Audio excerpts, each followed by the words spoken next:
오늘 잠언 6장 1절로 19절까지의 말씀을 통하여서 여호와께서 미워하시는 것이라는 제목으로 강의 이어가도록 하겠습니다. 잠언은 오늘 우리에게 하나님의 지혜를 가르쳐주고 계십니다. 지혜의 근원이신 하나님을 선포하셨고 그 하나님께서 어떤 분이시며 어떤 은혜의 역사들을 이어가시는지 알리신 후에 지혜이신 그 하나님을 인정할 수밖에 없도록, 따를 수밖에 없도록 하나님의 징계, 여호와의 징계하심으로 또 은혜의 역사로 영을 부어주심으로 그렇게 하나님의 말씀을 따르고 지킬 수 있게 하여 주신다라고 말씀을 선포하고 계십니다. 그리고 그렇게 하나님을 인정하고 따르는 삶 속에서 샬롬의 평안이 있을 것을 또한 말씀하여 주십니다. 우리가 잠언 1장부터 지금까지 살펴온 대략의 내용들입니다. 샬롬의 평안, 그 첫 번째는 관계이며 두 번째는 풍성한 삶을 의미하는 생명에 관한 것이었습니다. 지난 시간에는 이 풍성한 삶을 의미하는 생명에 반대되는 개념으로 죽음에 관한 것을 살펴보았습니다. 자, 아울러서 죽음, 사망으로 가는 삶, 그 경계해야 할 실천상 첫 번째로 무엇을 나누었죠? 부부관계에 대해서 나누었습니다. 자, 오늘 본문에는 이어서 경계해야 될 두 번째부터 네 번째 말씀이 등장하여서 살펴보실 텐데, 먼저 첫 번째 실천사항을 조금 더 살펴본 후에 이어가 보도록 하겠습니다. 5장 18절입니다. 내 샘으로 복되게 하라. 내가 젊어서 취한 아내를 즐거워하라. 자, 잠언 5장 15절에서 23절까지에는 부부관계에 대한 실천사항의 말씀이 등장하는데 여기에는 성적 유혹에 관한 대목은 등장하지 않습니다.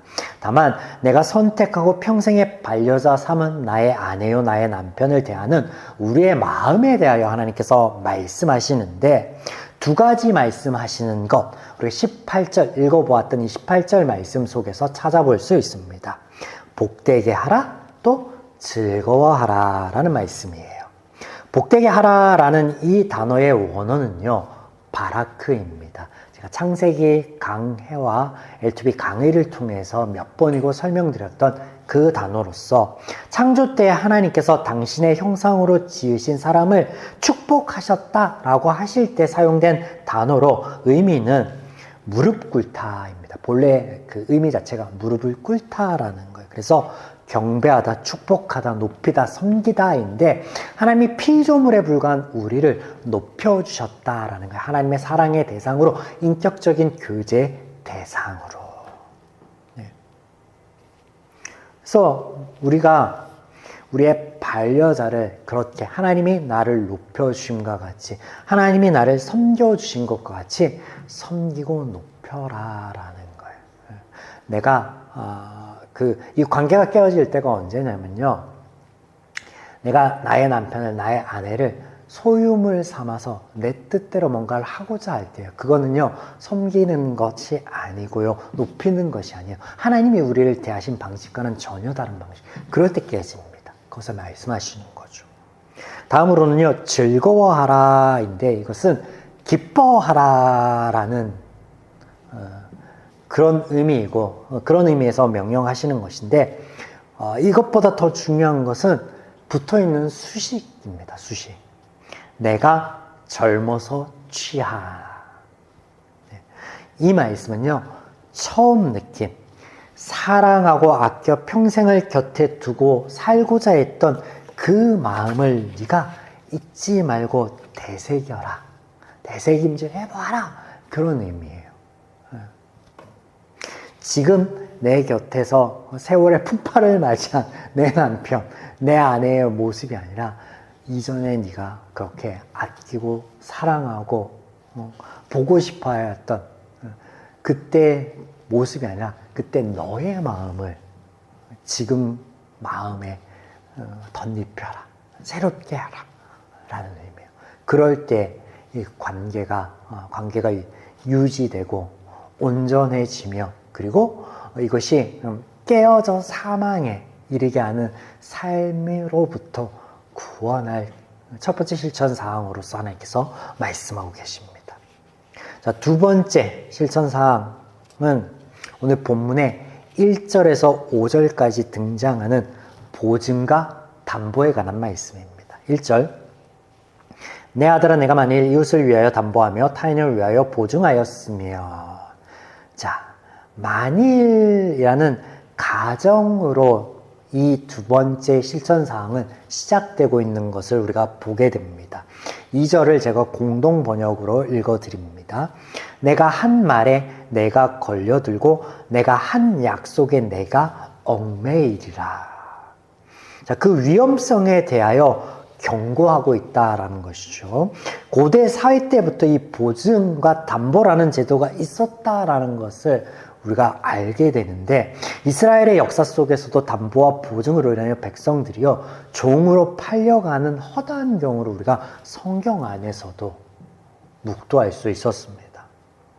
이렇게 1절과 2절에서는요 담보와 보증의 위험적인 상황을 지적한 후에 5절까지는 어떻게 해야 될까에 대해서 말씀하시는데 3절에서는 위험한 상황에 빠진 스스로를 구원하라 라는 권면이 등장합니다. 내 이웃에게 간구하여 이것은 성가시게 부탁하라 라는 의미로 채권자에게 가서 적극적으로 도움과 이해를 간청하라 라는 거예요. 4절 잠들지 말라라고 하고 있습니다. 우리가 보통 이런 심각한 위험 상황 어려운 상황에 직면하게 되면요 근심과 고통으로 인해서 잠을 자라라고 해도 이루지 못하는 것이 보편적입니다. 본문의 의미는 스스로에 대해 철저하고 냉혹해질 것을 말씀하시는 거예요. 이때 문제 해결의 실마리를 그 조그마한 단초라도 얻을 수 있음을 함축하고 있는 것입니다.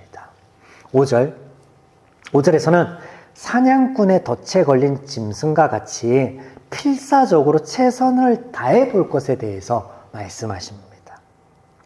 담보와 보증에 관한 이 실천 사항이 만일이라는 가정으로 시작되고 있음을 서두에 말씀을 드렸습니다. 그 전제가 또한 등장하는데 뭐냐면 이웃을 위하여입니다. 이웃을 위한다라면 이웃을 사랑한다라면 1절에 보면 그렇게 시작되고 있잖아요. 자, 여기 만약을 가정한 상황 가운데 스스로 냉철하게 문제를 직시하고 필사적으로 채권자에게 선처를 구하면 여러분 문제가 해결될까요? 만일 그렇게 해보라.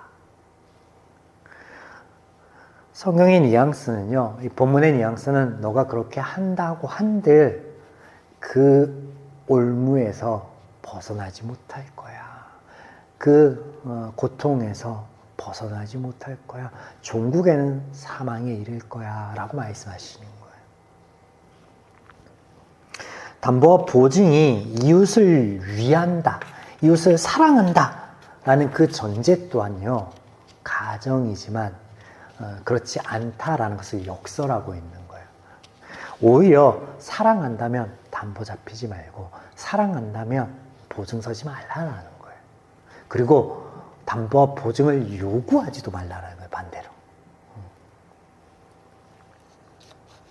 시내산에서 하나님께서 이스라엘 백성에게 그들이 하나님의 말씀을 따르고 지키겠다라고 스스로 할 때 하나님이 전하여 주신 말씀 가운데 담보에 관한 말씀이 등장하거든요. 출애굽기 22장과 신명기 24장에 등장합니다. 자, 내용은요. 채무자가 아닌 오늘 잠언에서의 이 말씀처럼 채무자가 아닌 채권자에게 주시는 말씀이에요. 그 핵심은 뭐냐면 선을 베풀 것을 말씀하시는데 제가 읽어드리며 내가 만일 너와 함께한 내 백성 중에 가난한 자들에게 돈을 꾸어주면 너는 그에게 채권자 같이 하지 말며 이자를 받지 말아라. 내가 만일 이웃의 옷을 전당 잡히거든 해가 지기 전에 그것을 돌려주어라. 그것이 유일한 옷이라 그것이 그의 알몸을 가릴 옷인즉 그가 무엇을 입고 자겠느냐. 네. 이렇게 하지 않는다라는 거예요. 그러므로 잠언의 다른 구절들 속에서는 이렇게 말씀하십니다. 11장 15절에 타인을 위하여 보증이 되는 자는 손해를 당하여도 보증이 되기를 싫어하는 자는 평안하리라. 샬롬하리라. 22장 26절에서 27절. 너는 사람과 더불어 손을 잡지 말며 이 행위가요. 보증 쓰는 행위예요. 고대에. 남의 빚에 보증을 서지 말라. 만일 갚을 것이 내게 없으면 내 누운 침상도 빼앗길 것이라. 내가 어찌 그러하겠냐. 너에게 있는 빼앗아 갈 수 있는 모든 것이 빼앗기게 될 것이다. 라는 말씀하시죠. 담보 잡히지 말라는 거예요. 보증 서지 말라는 말씀이에요. 말씀드린 대로 본문은 가정하에 역설적인 표현을 하고 있는 것이죠. 이웃을 위한다는 마음으로 보증 서게 되면 반드시 근심과 걱정을 하게 될 것이며 삶의 평안을 잃어버릴 것이다. 말씀하시는 것입니다. 당연히 채무자가 된 사람은 채권자에게 매달릴 수밖에 없으며 근심과 걱정으로 잠 못 이룰 수밖에 없습니다. 그런 모습이 마치 덫에 걸린 짐승과 같다라는 것을 말씀하시며 그러나 그런 몸부림에도 그런 고통과 애씀에도 벗어날 수 없을 것이다 라는 것으로 경계하고 있는 거예요. 두 번째 실천 사항이었습니다. 자, 세 번째는요. 6절에서 11절 게으름에 대하여 말씀하십니다. 6절 볼까요? 게으른 자여 개미에게 가서 그가 하는 것을 보고 지혜를 얻으라. 자, 그가 하는 것이라고 번역된 대목이요. 게으름을 경계해야 할 지혜의 핵심인데요. 이 단어는요. 길을 의미하는 데레크라는 단어예요. 제가 시편에서부터 몇 번 소개해드렸던 단어인데요. 삶의 여정, 행동 방식, 습관과 태도를 의미하는 거예요. 게으른 자가 배워야 할 삶의 습관, 삶의 태도에 대한 본질적인 말씀을 하시는 거죠. 그러므로 지혜인 것인데 또 보고라고 번역된 단어는요. 숙고하다, 인식하다, 고려하다라는 것으로 이제 7절부터 게으름에 빠지지 않도록 어떤 것을 경계해야 되며 우리 습관과 태도를 돌아보고 숙고해야 될 것인지에 대해서 말씀하고 계시니 우리 한번 보겠습니다. 7절 개미는 두령도 없고 감독자도 없고 통치자도 없으되 세 가지가 없다라고 말하는데 두령, 감독, 통치자 이렇게 등장합니다. 자, 의미하는 것이 뭘까요? 의미하는 것은요. 외부적인 자극과 동료입니다. 이런 외부적인 요인 없이 자기 일을 하는 것을 한 단어로 표현하면 무엇이겠습니까? 바로 성실입니다. 성실성. 오늘 나는 성실한 사람인가? 묵묵히 나의 일을 하고 있는 사람이며 하루하루를 그렇게 살아가고 있는지 돌아볼 것을, 숙고하여 볼 것을 말씀하시는 거죠. 8절 먹을 것을 여름 동안에 예비하며 추수할 때 양식을 모으느니라. 동의대꾸법으로 쓰여진 본문은요. 곡식과 과일이 자라나는 여름 동안에는 부지런히 일하고 추수 때는 놓치지 않고 양식을 모음으로 미래를 대비하라 라는 권면이 됩니다. 이것을 적용해 보면요. 우리가 다음과 같이 이해해 볼 수 있는데 먼저 미래에 대한 준비, 그걸 예비라고 할 때 때를 따라 일하는 것이 준비하는 거예요. 예비하는 거예요. 무슨 말이냐면 경작할 때 경작하고 추수할 때 추수하는 거예요. 하나님께서는요. 모든 것에 때가 있음을 말씀하십니다. 그리고 이것을 거스르지 않는 것이 또한 지혜임을 말씀하십니다. 유년기에는 유년기에 해야 될 일들이 있으며 그 안에서 마땅히 누릴 수 있는 많은 하나님의 은혜들이 있습니다. 그런데 우리가 청소년기를 지내와 봤잖아요. 저와 여러분들이. 청소년 때는요. 어른이 되고 싶어요. 이게 제적 발상이거든요. 그러지 말라라는 거예요. 어른이 아니라 소년이면 소녀이면 그 소년처럼 소녀처럼 하라는 거예요. 지금 네가 할 수 있는 거 그걸 할 수 없는 것을 동경하는 것이 아니라 함으로 미래를 예비하라는 거예요. 아울러서 거창한 것이 아닙니다, 여러분. 소년으로서 할 수밖에 없는 그것들 하는 것. 추수할 때 추수하고 경작할 때 경작하는 것. 누구나 다 아는 그 소소한 것을 하는 것이 준비의 예비라는 거예요. 여러분, 세상은요, 좋은 직장, 밝은 미래를 위해 스펙이라는 것을 준비하라고 합니다.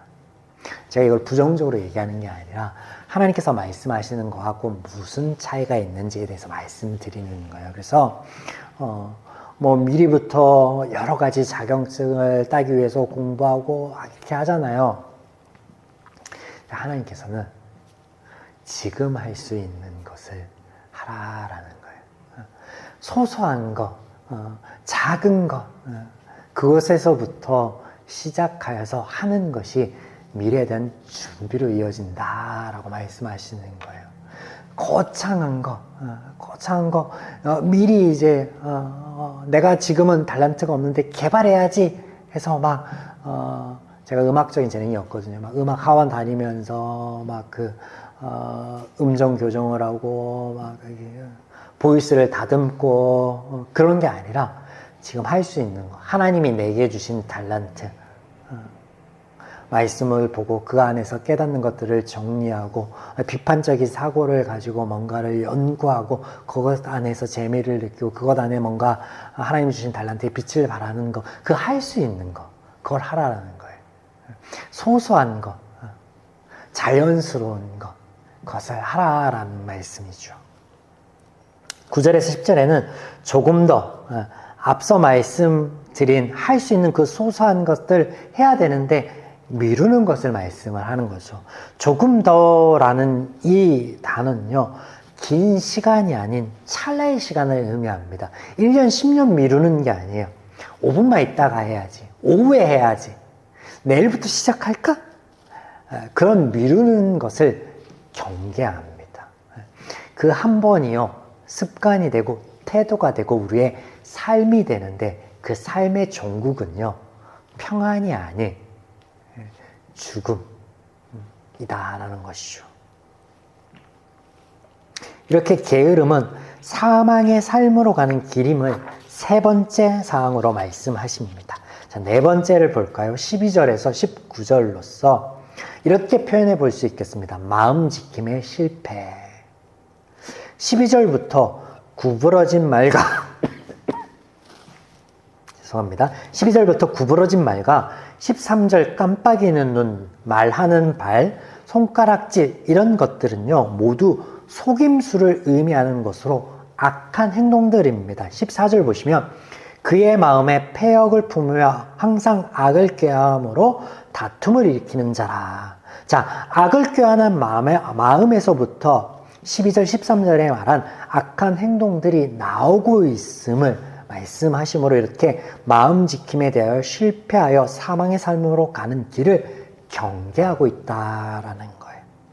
16절 말씀 보겠습니다. 16절 여호와께서 미워하시는 것 곧 그의 마음에 싫어하시는 것이 옛일곱 가지이니 16절 말씀을 직역하면 이렇습니다. 이 6가지는 여호와께서 싫어하신다. 그리고 7가지는 그의 마음에 미워하시는 것들이다. 자, 여기 6가지 싫어하시는 것에 대해서는 우리가 15절 위로부터 살펴보았습니다. 실천사항들이었죠. 부부관계, 보증과 담보, 게으름 비뚤어진 입, 깜빡이는 눈, 말하는 발과 손가락질 이렇게 6가지였습니다. 잠언 말씀이 재미있고 놀라운 것은 지금까지 살펴본 말씀들이요 체계적인 대조를 이루고 있다라는 거예요. 뒤에서부터 좀 빠르게 역순으로 올라가 보면 설명을 드려보면 본문 마음 지킴의 실패는요 4장의 마음 지킴으로 그 세부적인 내용들까지 대조를 이루고 있고요. 또 게으름이란 삶의 태도는 4장에서 하나님의 말씀을 따름으로 풍성하고 생명력 있는 삶에 대하여 나누었던 기독교 세계관이라는 개념과 대조가 이루고 있습니다. 보증과 담보를 통해 선하지 못한 이웃과의 관계라고 하는 것은 3장에서 하나님으로부터 오는 모든 선하고 좋은 것들을 이웃과 더불어서 나눌 것에 대하여 말씀하신 것과 대조가 됩니다. 마지막으로 부부관계는 역시 3장에서 하나님을 인정하고 말씀을 따름으로 하나님과의 바른 관계 말씀하신 것에 대한 것과 대조가 되고 있습니다. 그래서 풍성한 삶, 샬롬의 삶과 사망으로 이어지는 그 삶과의 대조가 이렇게 되어지고 있다는 거예요. 더욱 재밌는 것은 하나님께서는 당신의 피조물인 우리를 복주셨습니다. 높여주셨습니다. 바라크. 잠언에서는 하나님의 영을 부어주시고 여호와의 징계하심 등으로 표현되고 있습니다. 이 바라크라는 것이요. 그런데 오늘 대조를 통해서 보게 되는 것은 우리 또한 하나님을 섬기는 것으로 바라크를 말씀하시는 것이 아니라 하나님이 우리를 바라크하였으니까 우리 또한 하나님을 바라크하라가 아니라 어떻게 바라크하라고 말씀하고 계세요? 대조 속에서 나의 돕는 배필에게 바라크하라라고 말씀하고 계세요. 여러분,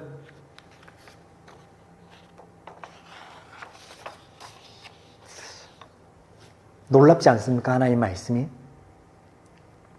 하나님이 왜 나를 사랑하고 이웃을 사랑하는 게 하나님 사랑하는 것이라고 말씀하시는지 이런 대목에서도 발견하게 되는 거예요. 자, 이것을 통해서 알 수 있는 것은 본문에 하나님께서 싫어하는 6가지 부부관계가 깨어지고 보증과 담보를 서고 게으르고 악한 마음 속에서 행하는 모든 악한 행동들을 그렇게 행하는 사람을 하나님께서 싫어하시는 것이 아니다라는 거예요. 그러면 뭐예요? 우리가 하나님이 바라시는 샬롬의 평안이 깨어진 사망의 삶으로서의 그 실체 6가지 그렇게 살아가는 삶을 그런 우리의 인생을 하나님께서 꺼려 하신다. 하나님께서 그렇게 되지 않기를 바라신다라고 역설하고 계시다라는 것이죠. 이제 미워하시는 7가지를 빠르게 살펴보시면 17절 곧 교만한 눈과 거짓된 혀와 무죄한 자의 피 흘리는 손과 첫째는요 교만한 눈입니다. 이는 교만한 마음의 상태를 의미합니다.